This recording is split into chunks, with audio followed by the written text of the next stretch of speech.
Үзэгчдээ манай мэдээллийн хөтөлбөр зочны ярилцлагын цагаар үргэлжилж байна. Манай өнөөдрийн мэдээллийн хөтөлбөрийн зочноор Монгол өрх сэтгэл зүйн хүрээлэнгийн захирал сэтгэл судлаач Басмбат өрх дэрэг байна. Хүрэлцэн ирсэн танд баярлалаа. За тэгэхээр хичээлийн шинжил эхлэх гэж байна. За тэгэхээр маш олон 6 настангууд маань 1-р ангид элсэн оролцох гэж байна, суралцах гэж байна. Тэгэхээр яг 6 настай хүүхдийг сэтгэл зүйгээр нь хэрхэн бэлтгэх ёстой вэ? 6 настай хүүхдүүд маань сургуульд орно гэхээр яг ямар сэтгэл зүйтэй байдаг юм бэ? За 6 настай одоо хүний амьдралын одоо энэ мөчлөг бол шинэ амьдралд орж ирсэн тийм ээ. Одоо цэцэрлэгийн юм уу эсвэл цэцэрлэгт яваагүй хүүхдүүд бол ингээ эргэл буцалтгүйгээр сургуулийн амьдрал руу орж байгаа тийм ээ. За тэгэхээр яг энэ орох энэ шинэ амьдралд дасах мөчийг соёлын шокийн үе гэж нэрлэдэг байгаа. Ялангуяа цэцэрлэгээр яваагүй хүүхдүүд бол нэлээд хэцүү тусдаг. Тэгэхээр энэ соёлын шокийн үеийг хэрхэн даван туулах вэ? Энэ яаж одоо хямрах вэ гэхээр ер нь багш нараас бид нар асуудаг л да. Багийн багш нараас за хүүхдүүдтэй одоо яг энэ дасан цэгцэх ялангуяа эхний 2 сар үргэлжилнэ. Энэ одоо учраа олохгүй ингээд бүр шинэ орчинд тасгаж байгаа юм шокийн үед яаж туслах вэ гэхээр за суулгаж сурна. За гарын зөвшөөрнө гэдэг багшийн тактик юм одоо дээрээс өгсөн чиг байна гэж бодъё л доо. За тэгтэл гэрийн даалгаврууд ийм хууц төр юм өгдөг тийм ээ. За ингээд нэг хууц зурлага зураад ирээрээ гэдэг. За нөгөө зурлагаа зурж идэл дундаас нэхлээл дээш нь доош нь том зураад л тийм ээ. Нөгөө хүчин сархаад эхэлдэг байна уу. За ээж нь одоо бодвол хийлгэж яхана шүү дээ. За тэгээ яаж ч одоо шаардаад нөгөө хүчээлэгтэй хийгээ болчлоо. За магадгүй загнана тийм ээ. За тэгээ ээж бүр дийлхээ болоод аав үзнэ. Аав дийлхээ болоод одоо юу гэдгийг том дугаар загнадаг ч юм уу. Чи одоо ингэх юм бол сургууль яаж сурах юм чи ерөөсөж чадахгүй юм ба чам шиг залах хүн гэдэг ч юм уу тийм. За тэгэнгүүт лимийн дундуур нь ороод те. За байл одоо хүүхдээ битгий гэдэг ч юм. За ингэ нэг биц нөгөө хүүхд чинь нөгөө дэвтэр дүүрэн зурлаг зурх гэж 3-4 цаг уйлаантай майлаантай хэрүүл уралтай суудсан байна уу. За тэгээ нэг юм анигаа байдаг л да. Багш нь за хүүхдүүдэд гэрийн даалгавар өгсөн тийм ээ. Гэрийн даалгавар гэж юу вэ? Ойлгосноо хийсэн үгээ асуусан чинь. Нөгөө гэр бүлэрээ хэрэлддэг гэж хэлсэн байгаа байхгүй. Тэг яагаад гэж байгаа гэсэн чинь өстө өчтөр бөө юм болсон шүү дээ манайхаас ээж загнаад аав загнаад эмээ өмөрөө би уйлаад гэдэг. Тэр хүүхдэд гэрийн даалгавар гэдэг анхны ойлголт яаж ийнө вэхээр гэр бүлэрээ тийм ээ яана би сурч чадахгүй болов гэдэг юм юутай байх нь тийм ээ. 2Z гэдэг зарчмыг баримталдаг. 2Z зарчмыг. За 2Z зарчим гэдэг нь юу гэхээр залхаахгүй, загнахгүй гэдэг энэ зарчим. Яагаад гэвэл хүүхэд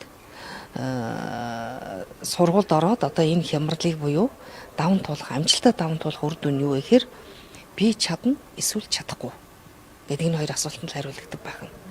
Тийм учраас эцэг эхчүүд багш нар хүүхдээ чаднаа гэж итгүүлэхийн тулд л сэтгэл санааг нь бэлтгэнэ шүү дээ. Тийм учраас 2Z. За энэ нь болохоор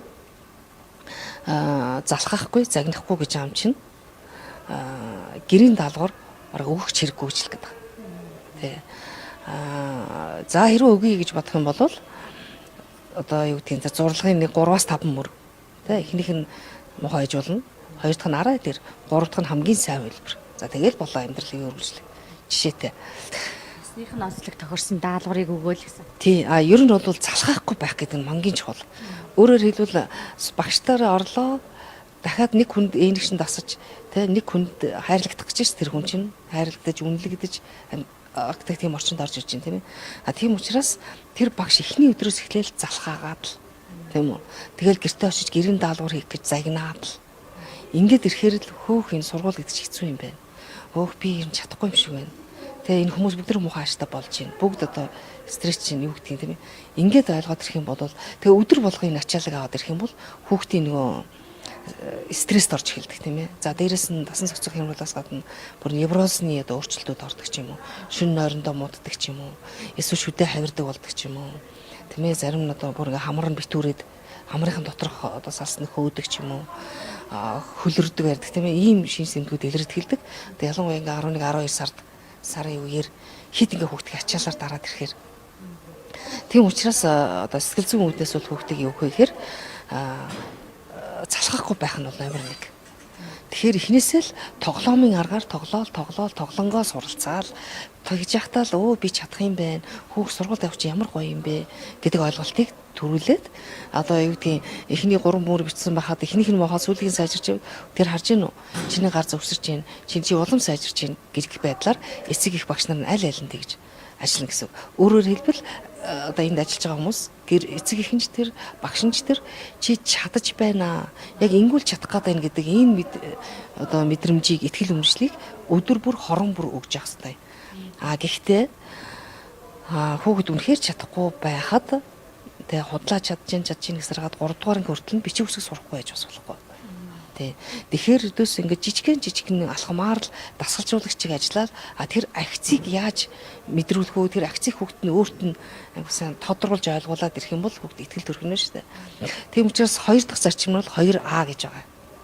2А алдааг нь биш агцыг үнэл гэдэг. Агцыг үнэл гэдэг. За бидний үед бол нэг сайн сурч чадахгүй байгаа хүүхдийг бол улираадаг байлаа шүү дээ. Улирсан хүүхд эхнээсээ сурж байгаа тохиол улам сайн сурна да. Тийм тохиол баг байдаггүй. Тэгээд бүр муудаа авчдаг те. Тэр яаж гинэ? Би чадахгүй юм байна гэдэл тархиа блоклчдаг байна. Энийг багш нар эцэг эхчүүд ингэж блоклдог байгаа байхгүй. Тэгэл хүүхдийг за чи хийдэхэр би чадахгүй. Тэгээ би чадахгүй юм байна гэл ингэж хэлдэг. Энэ блокийг тайлах гэж бөө ажил болдог байхгүй. Тийм учраас open mind буюу одоо ингэ тархийг нээлттэй юм байлгахын тулд хүүхдийг чадахгүй гэдэг мэдрэмжийг хизээж өгч болохгүй. Тийм учраас алдааг нь биш агцыг үнэл гэдэг учир нь байна. Тэгэхээр ийм одоо сүүлийн үед бол одоо 10 сүүлийн анхны 6 насны анхад бол энэ тал дээр багш нар бэлэн биш байлаа л да. Манай хүүхд ч гэсэн одоо 6 насны хамгийн анхны хүүхдүүдийн нэг. Ингээд багштай нь уулзахад ерөөдөө тийм 6 настай хүүхд сэтгэл зүгээр судлаагүй.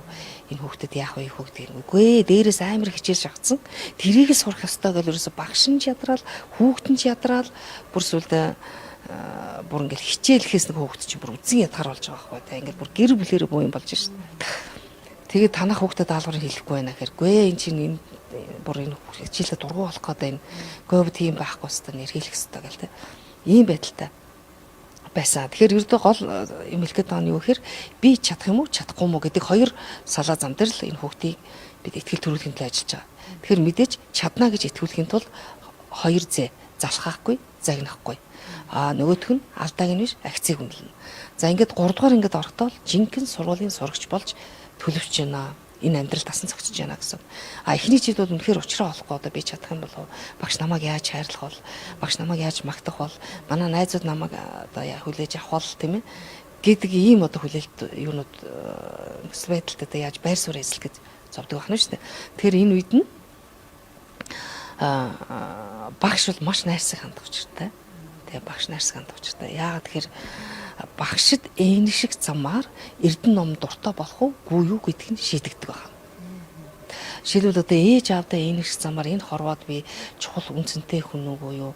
Тийм ээ энэ хорвоод би хайрлаж одоо өсгөө гэдэг нинжин сэтгэлдээ хүн чанар тэр амьдралын утга учир гүн гүнзгий тогтдог байхад тэгээ эцэг хий хайраар л энэ хорвоод хайртай байх гэсэн шийдэгдэг байна шүү. Гэтэл эрдэнэ ном дуртай байх уу? Эрдэнэ номын талбарт би одоо эрдэнэтэй боловсралтай, ажилтай, мэрэгчлээ ийм хүн болох уу гэдэг чинь тэр багын багшаас шалтгаалдаг байхгүй. Тийм учраас багын багш 5 жил одоо багад нэг багшийн гараар явдгийн учраас энэ байгаа. Багш солигдохоор л багштай орхигдсон. Багшийн арга барилад өөрчлөгдөв. Дахиад багш солигдоод ирэхээрээ багшид хүндлэх сэтгэл, эрдэнэ номд энэ шиг дасах тэр таслууд нь ингээ саатал үсэт хэлдэг байхгүй. Ялангуяа ингээл 5 дугаар ангид одоо нэг хэцүү анги гэл нэг хувийн сургууль бидэнд нэг ангийн хүүхдүүдийг ажиллуулж ялаа л да. За тэгэхэд яасан гэхээр огт багшаа хүндэлдэг үү гэж. Багш нарыг ерөөсөө огт тоохгүй бараг л өөдөөс нь хочлоо янз янз юм хэлээл тэ. Одоо 6 дугаар ангидаа тийм хэмэрл гарч байгаа шүү дээ. Тэгэхэд яасан бэ гэсэн чи тэдний сургуульд 10-аад багш солигдсон байсан. Ингээл багшийг хүндлэх, багшид энэ шиг тэр дасал нь эмх замараг болсон байгаа байхгүй. Тэгэхээр тэр багшаавын барилга, багшаавын ээнэгшил, тийм ээ багшаавын хүндэтгэл, итгэлцэл гэдэг юм чинь алдагдчихдаг байгаа байхгүй. Тийм учраас багын багш болж уус солидгүй байдгийн учир юм. За тэгвэл бас асуух хэрэгтэй. Бас учиртай. Багын багш ямар хүн байх хэрэгтэй вэ? Насны хувьд бол тийм чухал биш. Тийм ээ. За харааны хурд сайтай, хөдөлгөөний хэмнэл нь хүүхдүүдэд тохирох үйс, сэтгүүн хурдан хөнгөн, тийм ээ. Хүүхдийг хайрладаг.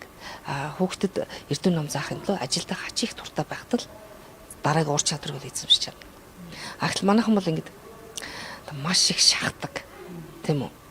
Тийм хатуу чанга багшийн гарт оруулнаа. За хүүхдэд залхаагаад хизээч эрдэнэ номд дургу болгочих үү гэдгийг харуулах гэдэг. За хоёрдугаарт хувийн сургуульд хүүхд маань гайхуу сурах юм шиг байна гэдэг. Гэтэл нөгөө хувийн сургууль нь яадаг вэ гэхээр баахан хичээлээр дараад дээрэс нь англи хэл, орос хэл үзүүлээд за нөгөө хүүхд насыг шууд хулгайлж эхэлдэг. Тэ? Хүүхд насыг боснуулж эхэлдэг байгаа байхгүй. Тийм учраас ер нь бол яг одоо хэлний шинжээчдийн судалгаараа үзэхэд бол нэг 12 жил бол их хэлээ маш сайн үзэх хүн гадаад хэлийг төдийчнээ сайн сурдаг гэж тотлоод байгаа шүү дээ. Гэтэл ингээд хэлээ сайн эзэмшиж чадаагүй байгаа даа бахан одоо эдийн хэл үзүүлээд аль нь сайн биш болгочдөг тал бий. Энэ бол хэл сэтгхүй ирнэ гэдэг үднээс бас жоохон асуудалтай байгаа шүү. Тэгэхээр их ачаалттай их олон хэл үздэг сургуулийг сайн гэж үзвэл бас хүүхдэд эргэлзээтэй шүү гэж хэлэх гээд байна. Хүүхд дүрм журамд танилцуулна гэж байгаа шүү тийм ээ. Тэгэхээр дүрм журыг мэдээж хүүхд бичиг үсэг сураагүй байгаа юм чинь. Тэрийг үлгэрээр сургадаг. Дүрм бид аль алинд нь эрэхтэй. Энэ бидний аюулгүй байдлыг хамгаалдаг, эмгэг цэцтэй байхад тусалдаг гэдгийг хэлхээсээ илүү одоо дүр тоглоудаад тийм үү эсвэл үлгэр тоглоулаад дүрмгүй байвал ямар болдгийг, дүрмтэй байвал ямар байхаа гэдэг ялгааг нэг сайн ойлгох байдлаар хөнхөн ойлгуулждаг тал бай. Тэгэхээр жишээлбэл Швейцарт сурж байгаа хүүхдүүд зөвхөн тестогоо сураад гэхдээ хажуутайгаа хүүхдийг өмлөхгүй, хажуутайгаа хүүхдийг тоншихгүй, тийм ээ дээрлэхгүй ч юм уу ийм байдлаар сайн суралцсан байхад манайх бараг одоо юу гэдгийг хүрдээж хийжлээд хэлсэн мөртлөө яг одоо амтэн шиг байж байгаа жишээ тийм ээ. Тэгэхээр энэ нөгөө нийгэмшил, нийгэм хамт олонтой дасан зохицох маш чухал. Тэн дээр нэлээд анхаарах нь номер 1 асуудал. Өсвөр насны хүүхдүүдийн сэтгэл зүй яг ямар байдаг юм бэ? За өсвөр насны хүүхэд бол 3 янз штэ. Дотороо 3 хуваадаг. Эрт үе, дунд үе, тийм ээ. За ер нь бол 10 наснаас дунджаар 10-аас 12 нас бол эрт үе гэж байгаа. За энэ үеэс эхлэхээр гормоны дэвшил дөнгөж эхэлнэ. За ээж аав одоо багшийн хамаарал, багш мэднэ гэдэг хамааралтай байсан бол найз чухал болж эхэлнэ.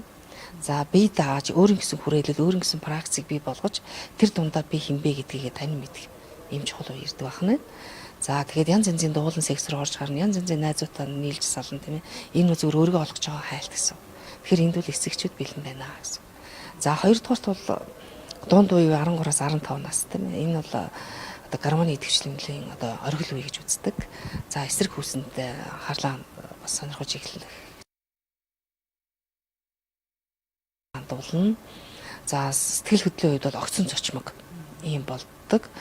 За тэгээ мэдээж охтуудын менструац гэдэг юм уу хөвгүүдийн хувьд нөгөө нойтон сэрх гэдэг энэ байдалтай холбоотой энэ сэтгэл санаа маш их ямардаг, уйлмар болно, ашгармаар болно, гомдон тийм ээ. Тэгээ нөхцөл байдал огцон зочмог үйлдэл хийдэг. Магадгүй энэ үед амиа орлох үйлдэл хийдэг ч юм уу.